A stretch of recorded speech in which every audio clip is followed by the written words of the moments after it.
and I picked the Cherokee culture to study their perspective of death, and I found out a lot of information that I didn't know before. I am part Cherokee, so I did know a few of the culture's beliefs on death and how to cleanse it, but not all of it. So I learned a lot from this, and I'm excited to share what I learned with you guys. So the first thing I learned is that the Cherokee view death as a transition. So when someone dies, it's not the end, it's just a transitional period. They didn't know a lot about death, and they weren't afraid to admit that. So they didn't try to dwell on it. They just tried to keep going and to make a better life for their kids. And I think that's really cool, because I think that's what we still strive to do today. Another thing that I found out was that when a member of the family was dying, someone would go and get a tribal leader, typically a medicine man or a religious leader. Sometimes they were two in the same. And they would come back with them, and they would listen to the person's last dying wishes and stories that they wanted to pass on to their loved ones and to the tribal leaders. Then the shaman or medicine man would cleanse the body in lavender oil after they had passed away. So they would typically stay because that time was really short. And then, so when that person had passed away, they would cleanse it with lavender oil, which they viewed as a sacred oil that was cleansing of any imperfections and impurities. So I thought that was really cool too. Then they would wrap the body in a clean white sheet, again, a purification, and then they would bury it in the earth, so that way the earth would be able to reclaim the body. So they kind of believed in that whole circle of life thing, where the ground gives grass, the grass feeds the animals feed us, and then we pass away, so the cycle can kind of start again. So when people were buried, they were buried with all of their organs and with all of themselves. So there was no embalming or anything like that, and it was all done very quickly. So if the burial was the next day and they already had the grave dug, then they would sleep by it, the family members would, to make sure there was no evil spirits that would enter the grave. So that way everything was just pure and cleansed. So everyone would attend the funeral that wanted to, but then afterwards the shaman or religious leader would follow the family back to their home. And then the family is then considered separated from the rest of the tribe for 7 days. So 7 is significant in the Cherokee life because it was the number of nights of creation. So they were separated for 7 days. And during this time, they performed like a cleanse. So they would get rid of any impurities or imperfectionists in the house. So anything that belonged to the deceased person would have to leave the house and be destroyed or buried with the person. And then once everything was destroyed and cleansed that way, they would start a new fire. So get rid of everything in the fireplace or the place where they kept the fire, and add new wood, new everything, start a fire, put a kettle over that or a pot of boiling water, and then add weeds to make a tea. The family members would then drink the tea, and of course that steam is going to release any imperfections that they didn't get out already, because they don't want any negative spirits or bad vibes in the house per se.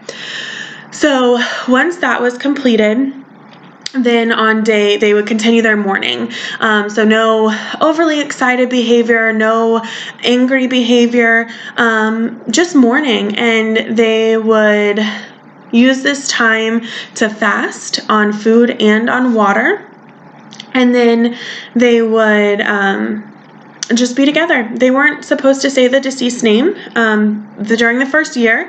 You can, but it's frowned upon, and you don't want to say it a lot. And so you can talk about that person, and you can love that person, and you can pray for that person, but you do not speak their name.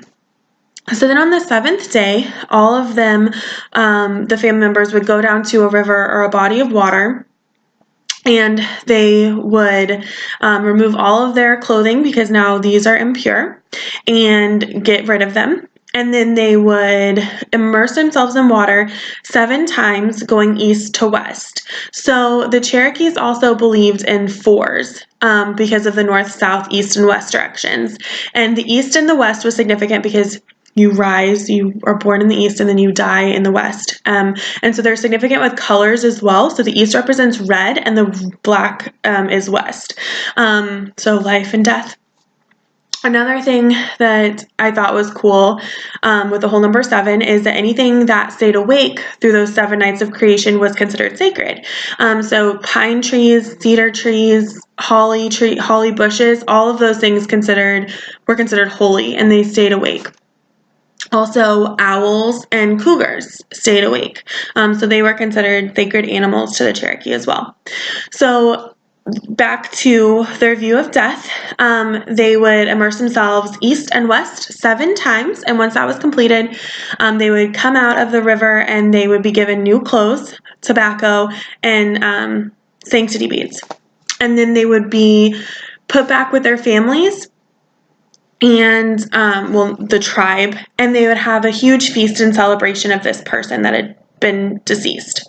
One thing that's a little bit different about the Cherokee tribe was that if the person that passed away left a wife, she's now widowed, and she had to be in mourning for at least 10 months, which meant after this she was given new clothes, but she would wear those clothes for 10 months, up to 10 months, until her friends considered her mourning stage over. And she would wear the same clothes, and she wasn't allowed to bathe, and she wasn't allowed to comb her hair, and she was just allowed to mourn basically during this up to 10 months. And then whenever her friends thought that she was done mourning, she would be allowed to put on a fresh change of clothes. They would help her comb and brush her hair and bathe, and then she would be put back into society and allowed to marry again if she chose to. So that was kind of different set of rules from the men versus the women.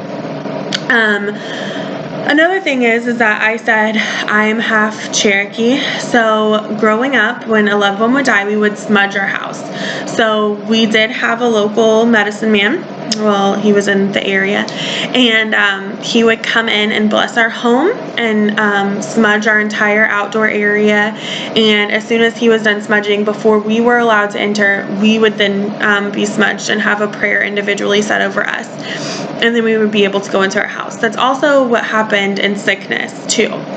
We were also told, look an owl in the eye, you're sure to die. And that was meaning, like, if an owl found you, that they were communicating death with you. And so they were giving you time to prepare. So I thought that was really cool because I didn't know that the owl was considered sacred. I knew that they were very important, but I didn't know why they were considered sacred, I guess I should say. So I got to find that out as well. And then the Cherokees viewed death as a transition, as I said earlier, and they could transition either into ghosts or spirits, friendly or un, depending upon how they live their life. And then they also believed in reincarnation. So animals and humans could be reincarnated. So it was important to live the best life that you could, because that would determine what you were reincarnated as, or where you were placed. So including animals. So like if a hunter took an animal's life to eat it, then he would say a prayer over it. So that way the animal, if it was reincarnated, would be happy and fruitful for the next hunt, if they ever got to encounter it again. So they just viewed everything as so sacred. And there were so many spirits, and it was so just unknown. And they knew that they would eventually find out. And so they were at peace with that. So I think that was all really cool. And it was really great to learn stuff about my culture that I didn't know before. So I really enjoyed this assignment. I hope you guys learned a lot. Thank you.